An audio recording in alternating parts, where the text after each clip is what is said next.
IPL 2023 का auction नजदीक है और ऐसे में किन खिलाड़ियों को मुंबई इंडियंस की टीम टारगेट करने वाली है मिनी ऑक्शन में, आज की इस वीडियो में हम जानेंगे। और मुंबई इंडियंस की टीम में क्या दिक्कतें हैं उसको मद्देनजर रखते हुए ये टारगेट प्लेयर वाली वीडियो बनाई गई है। तो बस आपको वीडियो में एंड तक बने रहना है और अपनी राय जरूर देना है कमेंट बॉक्स में। और तुम्हारे मन में जो सवाल चल रहा है, मेरे को पता है ये तुम्हारे मन में चल रहा है कि क्या ट्रिस्टन शॉप जाने वाले हैं हैदराबाद की टीम में और कार्तिक त्यागी आने वाले हैं मुंबई इंडियंस की टीम में, इसके ऊपर भी हम बात करेंगे। लेकिन आगे चल के सबसे पहले बात कर लेते हैं जो टारगेट प्लेयर है जिनको मुंबई इंडियंस की टीम टारगेट करनी चाहिए और या फिर एक तरीके से कहें तो टारगेट करने वाली है इस साल के ऑक्शन में। तो चलिए वीडियो को शुरू करते हैं।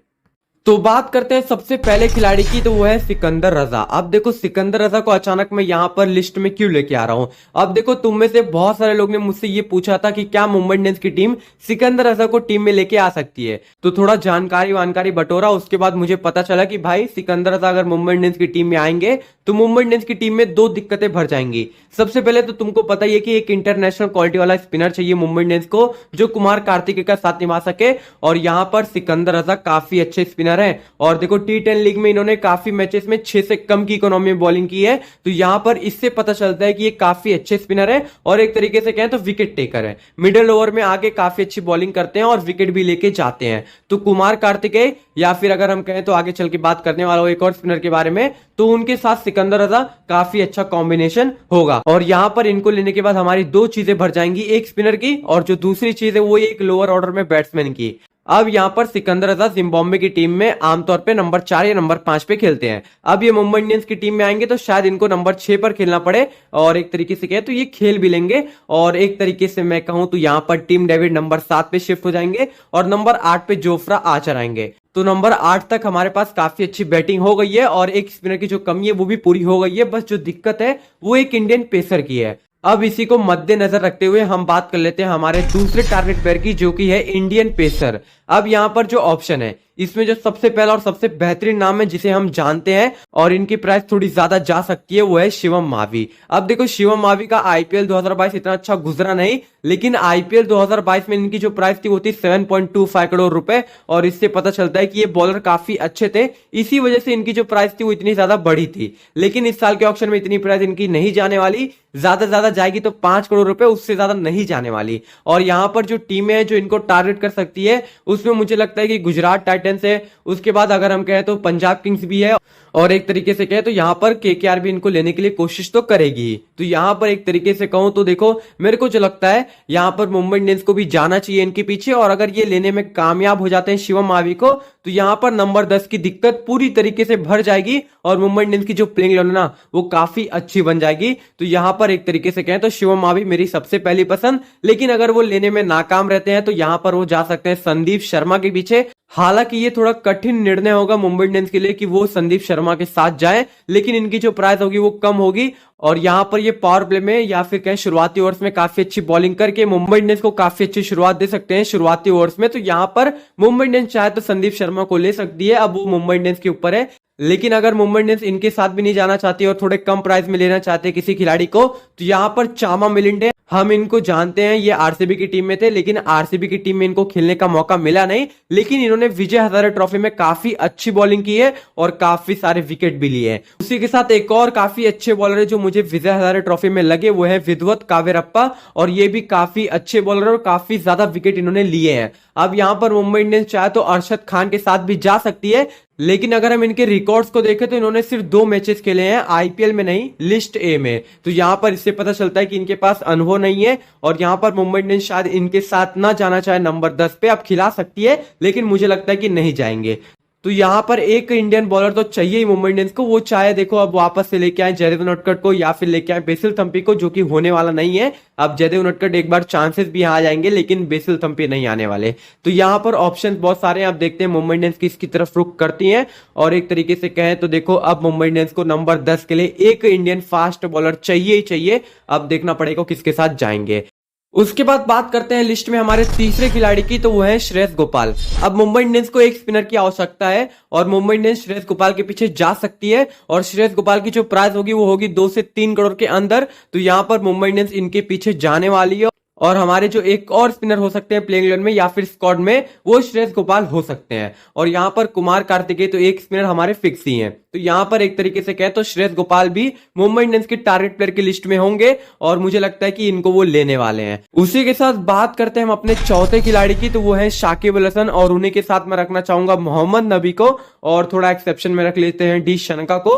अब ये मुंबई इंडियंस के ऊपर है कि वो डी शनका के पीछे जाए या ना जाए, लेकिन यहाँ पर मेन जो फोकस है वो शाकिब अल हसन और मोहम्मद नबी के ऊपर है। अगर मुंबई इंडियंस सिकंदर रजा को लेने में नाकाम रहती है तो यहाँ पर मुंबई इंडियंस के पास अच्छा ऑप्शन है या फिर कहें अच्छा विकल्प है कि यहां पर वो जा सकते हैं शाकिब अल हसन के साथ, क्योंकि शाकिब अल हसन के पास आईपीएल खेलने का अनुभव है, इंटरनेशनल में उनका बोलबाला है ही और एक तरीके से कहें तो काफी अच्छे बैट्समैन भी है। तो यहां पर एक तरीके से कहें तो शाकिब अल हसन को ले सकती है एमआई की टीम। और देखो इनकी जो प्राइस होगी ना वो इतनी ज्यादा जाएगी नहीं, तो यहां पर मुंबई इंडियंस के लिए एक फायदे का सौदा होगा अगर उनकी टीम में शाकिब अल हसन आते हैं। लेकिन तभी भी मुझे लगता है कि एमआई को सबसे पहले सिकंदर रजा के पीछे जाना चाहिए, उसके बाद शाकिब अल हसन के पीछे जाना चाहिए, उसके बाद मोहम्मद नबी के पीछे जाना चाहिए। ये तीन खिलाड़ी एक ही तरीके के हैं, स्पिन के भी 4 ओवर दे देंगे और बैटिंग भी ये मिडिल ऑर्डर में आके काफी अच्छी दे देंगे। तो यहां पर अगर शाकिब अल हसन भी आते हैं तो भी कोई दिक्कत नहीं, क्योंकि इनकी प्राइस थोड़ी कम होगी एज कंपेयर टू सिकंदर रजा। तो यहां पर दोनों में से कोई एक भी आ जाता है तो मुंबई इंडियंस की जो 2 दिक्कत है प्लेइंग 11 में वो पूरी हो जाएगी।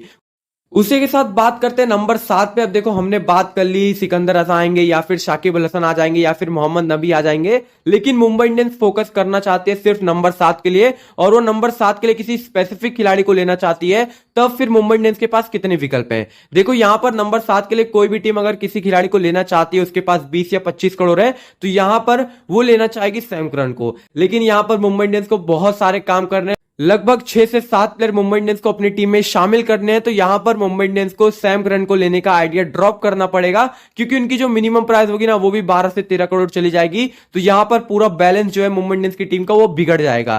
तो यहां पर बेहतर यह होगा कि मुंबई इंडियंस सैम करन के भाई यानी कि टॉम करन को टारगेट करने की कोशिश करे, जो कि हूबहू उसी तरीके के खिलाड़ी हैं और टॉम करन भी काफी अच्छी बल्लेबाजी दे सकते हैं और देखो एक तरीके से 4 ओवर बॉलिंग भी काफी तेज तरार दे सकते हैं।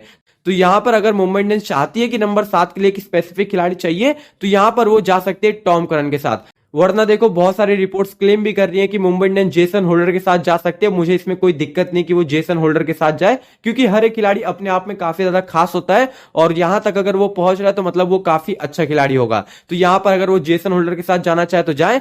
अब देखो मेरे पास एक और ऑप्शन है जो कि है रेमेन्यो शेफर्ड, जो कि काफी अच्छे ऑलराउंडर है, 4 ओवर बॉलिंग ये भी कर सकते हैं, नंबर 7 पे आके ये भी काफी अच्छी बल्लेबाजी दे सकते हैं। तो यहां पर रेमेन्यो शेफर्ड भी एक ऑप्शन है। मतलब यहां पर 3 काफी तगड़े ऑप्शन है, और भी ऑप्शन है लेकिन ये 3 थोड़े ज्यादा अच्छे हैं और कम दाम में मिल जाएंगे, मतलब 4 करोड़ के अंदर मिल जाएंगे। जेसन होल्डर को थोड़ा बाहर रख देते हैं क्योंकि वो थोड़े महंगे हो सकते हैं, वरना ये 2 खिलाड़ी तो मेरे ख्याल से 5 करोड़ के अंदर ही हो जाएंगे। तो यहां पर एक तरीके से कहें तो नंबर 7 के लिए अगर मुंबई इंडियंस को एक स्पेसिफिक प्लेयर चाहिए तो यहां पर ये ऑप्शन है।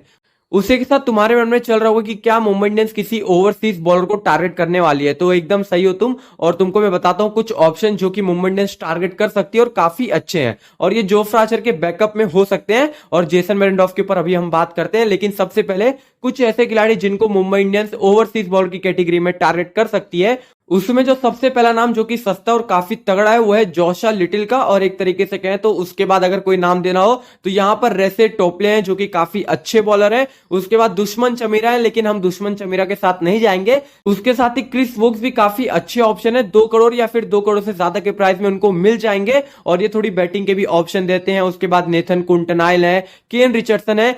लेकिन अगर हम थोड़े महंगे बॉलर की तरफ रुक करें तो यहां पर जो सबसे पहला नाम सामने आता है वो है काइल जिम्सन का। उसके बाद ऑस्ट्रेलिया के एक और तेज गेंदबाज जो कि है जा रिचर्डसन। तो यहां पर एक तरीके से कहें तो ये भी कुछ ऑप्शन है, लेकिन ये महंगे हैं। तो यहां पर मुंबई इंडियंस को थोड़ा सस्ता और टिकाऊ ढूंढना पड़ेगा, क्योंकि उनके पास पहले से जोफ्रा आर्चर है जो कि काफी तेज तर्रार बॉलर है और उनके पास जेसन मेरेंडॉफ ऑलरेडी है। तो यहां पर 2 से 3 करोड़ वाले बॉलर को लेना पड़ेगा, जो कि रेसे टोपले हो सकते हैं, जोशा लिटिल हो सकते हैं, केन रिचर्डसन भी हो सकते हैं और क्रिस वोक्स भी हो सकते हैं। तो यहां पर इनमें से किसी एक को ले ले तो भी बेहतर है, वरना और भी ऑप्शंस है जो कि 2 से 3 करोड़ में आ सकते हैं, जैसे कि तस्कीन अहमद। उसके बाद देखो लहिर कुमारा के ऊपर भी हमने बात किया। तो ऑप्शंस बहुत सारे इस साल के ऑप्शन में। अब उसमें से एक बेहतरीन ओवरसीज बॉलर को ले, क्योंकि मुंबई इंडियंस के पास 3 ओवरसीज स्लॉट खाली हैं। अब एक तो ओवरसीज बॉलर से ही भर जाएगा। तो यहां पर एक तरीके से कहें तो एक ओवरसीज बॉलर तो मुंबई इंडियंस टीम में लेके आने वाली है। अगर तुमको लग रहा है कि जेसन बेरेंडॉर्फ प्लेइंग 11 में खेलने वाले हैं, जो कि शायद हो सकता है, क्योंकि जेसन बेरेंडॉर्फ और जोफ्रा आर्चर 2 ओवरसीज बॉलर हो गए और हमारे 2 ओवरसीज प्लेयर हो गए। उसके बाद देखो डिवॉल्ड ब्रेविस और एक तरीके से कहें तो ट्रिस्टन श्रफ, इन दोनों में से कोई एक, और टिम डेविड। यहां पर हमारे 4 ओवरसीज प्लेयर पूरे होते हैं। तो ये साफ साफ इशारा करता है कि नंबर 7 पे आपको जोफ्रा आर्चर बैटिंग करते हुए दिखेंगे और आपको मुंबई इंडियंस की टीम में एक और स्पिनर खेलते हुए दिख सकता है, जो कि शायद श्रेयस गोपाल हो या फिर और कोई स्पिनर हो। तो अगर जेसन बेरेंडॉर्फ प्लेइंग 11 में खेलेंगे तो यहां पर नंबर 7 के लिए अगर मुंबई इंडियंस किसी खिलाड़ी को टारगेट कर रही है तो वो नहीं होने वाला। अब देखो बात कर लेते हैं एक और टारगेट प्लेयर की। तो देखो यहां पर मुंबई इंडियंस की टीम में डिवॉल्ड ब्रेविस और टिम डेविड का बैकअप प्लेयर है, जो कि है ट्रिस्टन श्रफ, या एक तरीके से कहें तो ट्रिस्टन श्रफ भी काफी अच्छे खिलाड़ी हैं और वो विकेट कीपर भी हैं। लेकिन बात करें तिलक वर्मा और सूर्य कुमार यादव के बैकअप प्लेयर की, तो मुंबई इंडियंस को वहां पर एक खिलाड़ी को लेना पड़ेगा जो कि काफी अच्छा हो और प्रॉपर रिप्लेसमेंट हो। तो यहां पर मनीष पांडे एकदम खड़े उतरते हैं उस चीज में, और यहां पर देखो मनीष पांडे का भी ऑक्शन में डिमांड है। गुजरात टाइटंस और चेन्नई इनके बारे में सोच रही होंगी, ये बात पक्की है। तो यहां पर मुंबई इंडियंस को थोड़ा ज्यादा पैसा देना पड़ सकता है, मतलब 3 से 4-5 करोड़ रुपए तक। और यहां पर ये मुंबई इंडियंस के ऊपर है कि क्या वो मनीष पांडे के साथ जाएंगे as a backup Surya Kumar Yadav और तिलक वर्मा के, या फिर वो किसी और को लेना चाहेंगे। अब मेरे को जो सबसे बेहतरीन लगते हैं वो मनीष पांडे लगते हैं, क्योंकि वो प्रॉपर रिप्लेस भी कर लेंगे। और क्या पता अगर मुंबई इंडियंस को जेसन बेरेंडॉर्फ को प्लेइंग 11 में खिलाना ही है तो यहां पर वो डिवॉल्ड ब्रेविस की जगह पर मनीष पांडे को खिला दे। तो यहां पर एक तरीके से कहें तो बहुत सारी चीजें हो सकती हैं, बस हम अनुमान लगा सकते हैं। लेकिन ये चीजें थोड़ी मुश्किल नजर आ रही है कि मनीष पांडे आके प्लेइंग 11 में खेल सकते हैं। ये ऐसा बैकअप लेना है तो मुंबई इंडियंस ले सकती है, वरना और भी खिलाड़ी हैं जिनके पीछे मुंबई इंडियंस जा सकती है। अब उसके बाद बात करते हैं जो इस समय सबसे तगड़ा न्यूज बना हुआ है कि क्या कार्तिक त्यागी के बदले मुंबई इंडियंस ट्रिस्टन श्रफ को हैदराबाद की टीम में दे रही है। अब इसके ऊपर जो मेरा मानना है, मेरे को लगता है कि ट्रेडिंग विंडो 15 नवंबर तक ही था, लेकिन अब कुछ एक्सपर्ट भी कह रहे हैं कि भाई 16 दिसंबर तक ये चीजें अवेलेबल है। और ये वीडियो जब तक आएगी क्या पता ट्रेडिंग विंडो बंद हो गई हो। लेकिन मेरे को जहां तक लगता है कि ये चीजें फेक हैं, और एक तरीके से कहूं तो 15 नवंबर तक ही ये चीजें अवेलेबल थी, मतलब रिटेन और रिलीज प्लेयर से पहले ही ट्रेडिंग का जो सिस्टम था वो अवेलेबल था। लेकिन देखो अगर ये फेक नहीं है और मेरा कहना गलत निकलता है और ये चीजें हो रही हैं, तो देखो एज अ एमआई फैन ये मिक्स्ड फीलिंग आना लाजमी है कि हम कार्तिक त्यागी को भी चाहते हैं, लेकिन हम ट्रिस्टन श्रफ को भी उतना चाहते हैं, मतलब उससे थोड़ा ज्यादा चाहते हैं। क्योंकि ट्रिस्टन श्रफ जिस तरीके के बल्लेबाज है ना, अगर वो मोमेंटम पा जाएंगे ना तो फिर भाई जितनी बड़ी पारियां उनसे आएगी ना, वो मुंबई इंडियंस की टीम में किसी से नहीं आने वाली। और अगर उनको कंसिस्टेंटली खेलने का मौका मिलता है तो पूरे मिडिल ऑर्डर को वो अकेले संभाल सकते हैं एमआई के। तो यहां पर एक तरीके से कहें तो ट्रिस्टन श्रफ, मुझे लगता है, जो मेरा पर्सनल ओपिनियन है, मैं नहीं चाहता कि मुंबई इंडियंस श्रफ को हैदराबाद की टीम में दे। अब देखो डिवॉल्ड ब्रेविस का फॉर्म कैसा होगा इसके ऊपर कुछ कहा नहीं जा सकता। उसके बाद टिम डेविड भी काफी अच्छा परफॉर्म कर रहे हैं T10 लीग में, लेकिन तभी भी इनके फॉर्म के ऊपर भी हम कुछ कह नहीं सकते। तो यहां पर इनके जैसे ही, मतलब इनका एक प्रॉपर बैकअप प्लेयर है जो कि है ट्रिस्टन श्रफ, तो यहां पर मुंबई इंडियंस को नहीं देना चाहिए। हालांकि कार्तिक त्यागी काफी अच्छे बॉलर है, मुंबई इंडियंस की टीम में नंबर 10 के लिए एक बॉलर की जरूरत है। मैंने कहा ही है कि एक इंडियन पेसर चाहिए, लेकिन तभी भी ट्रिस्टन श्रफ को नहीं देना चाहिए। मेरा खुद का पर्सनल ओपिनियन है, तुम अपनी ओपिनियन दे सकते हो।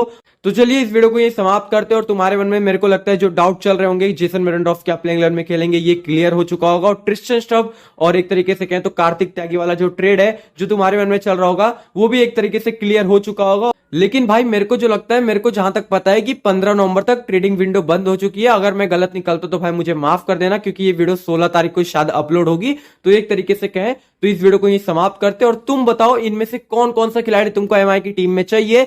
और समझ लो कि ये ट्रेड फेक है, लेकिन तभी भी तुम क्या देना चाहोगे ट्रिस्टन श्रफ को हैदराबाद की टीम में, इसके ऊपर भी अपनी राय जरूर देना। तो जाते जाते बस इतना ही कहूंगा, वीडियो को लाइक कर देना और चैनल पर चैनल को सब्सक्राइब कर देना। और मिलते हैं फिर एक तरीके से अगली वीडियो में। तब तक के लिए आप अपना ध्यान रखिए और स्वस्थ रहिए।